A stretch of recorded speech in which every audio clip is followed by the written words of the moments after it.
What if the human species was born into a world it could never hear?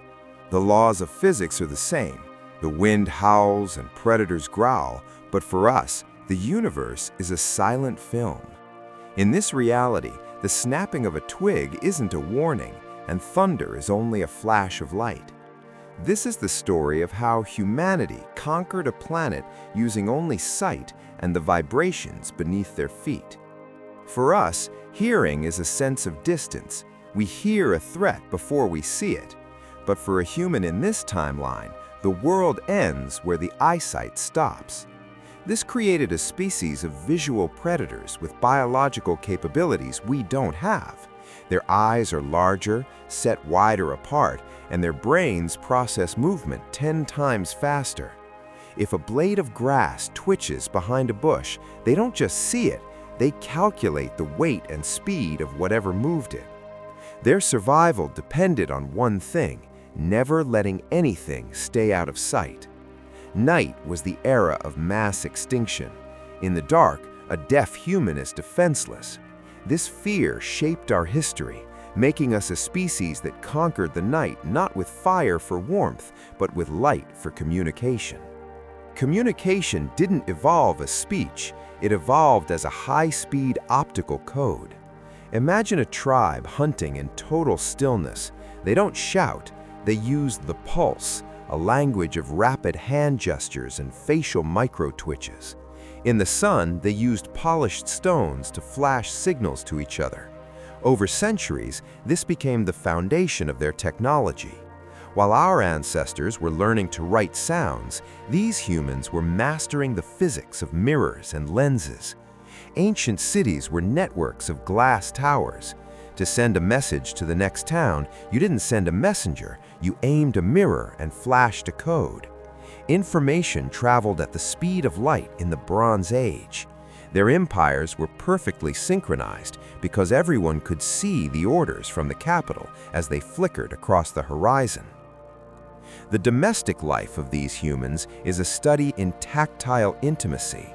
A home is not a place of noise, but of constant, subtle vibrations. Raising a child in the soundless void requires a different kind of connection. A mother doesn't call her child, she uses a vibration mat on the floor that pulses with a gentle rhythm to get their attention. Children are taught from birth to read the seismic language of the house. They can tell who is walking down the hallway just by the specific weight and cadence of the tremors felt through their beds.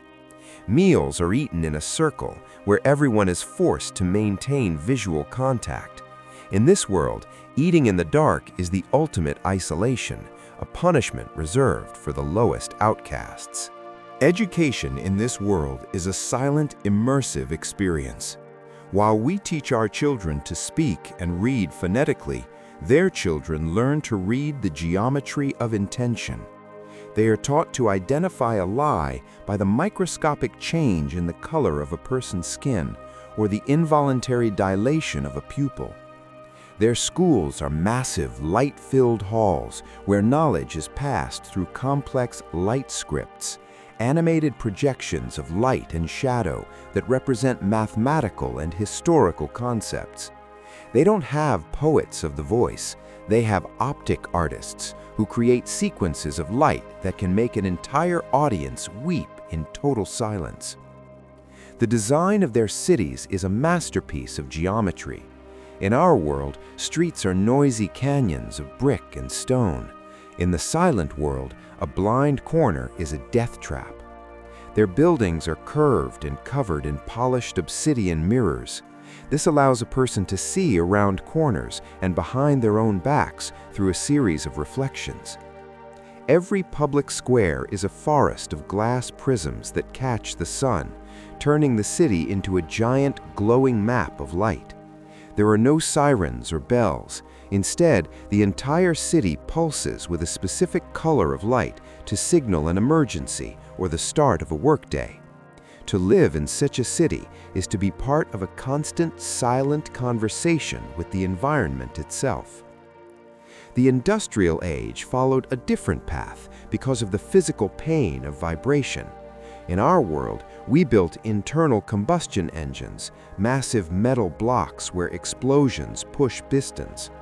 To a human who feels every tremor through their feet, the roar and shake of a car engine would feel like a constant electric shock to the brain. They never built them. Instead, they focused on magnets and hydraulics. Their first engines were silent tubes of pressurized oil and magnetic rails that moved objects without friction. Their cities didn't have the clatter of steam or the roar of iron wheels. They were places of ghostly silence, where silent magnetic vehicles glided through streets lit by glowing chemical tubes. They didn't invent the radio. They went straight to fiber optics and lasers. Warfare was the most efficient and terrifying part of their history. In our world, war is loud. We use drums and screams to build adrenaline. In the soundless void, adrenaline comes from the visual rhythm. Armies moved in absolute silence, following the flash of a command mirror. A battle was a massive, silent collision of steel. You wouldn't hear the shields shatter or the men cry out. You would only see the spray of blood and the sudden rhythmic collapse of a front line.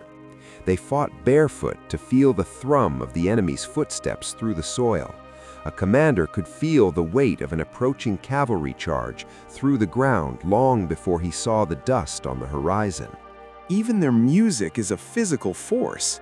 They don't have speakers that move air to create sound. They have vibration plates.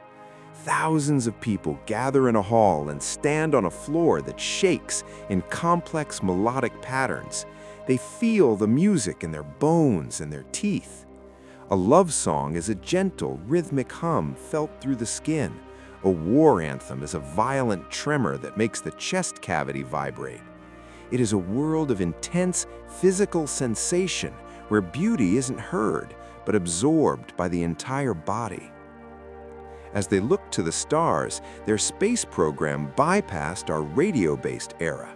While we were listening for signals from deep space, they were building giant optical arrays on the moon to flash messages to distant planets. Their astronauts don't talk to mission control. They send streams of binary light pulses. A voyage to Mars is a journey through a vacuum that, to them, feels no different from their silent cities. They mastered the laser to push their ships forward, riding on beams of pure light across the soundless abyss of the solar system. Their first contact with an alien intelligence wouldn't be a radio signal, but a rhythmic flickering of a star, a visual handshake across the cosmos. As we look at this silent civilization, we see a humanity that is more focused and perhaps more honest. You can lie with your voice by changing your tone, but you cannot lie with your eyes or the sweat on your palms. In the soundless void, if someone is looking at you, they see everything. There is no noise to hide behind. There are no clever words to mask a betrayal. They are a species that mastered the light because they had to survive the dark. They conquered the earth not with a roar, but with a steady, unwavering gaze.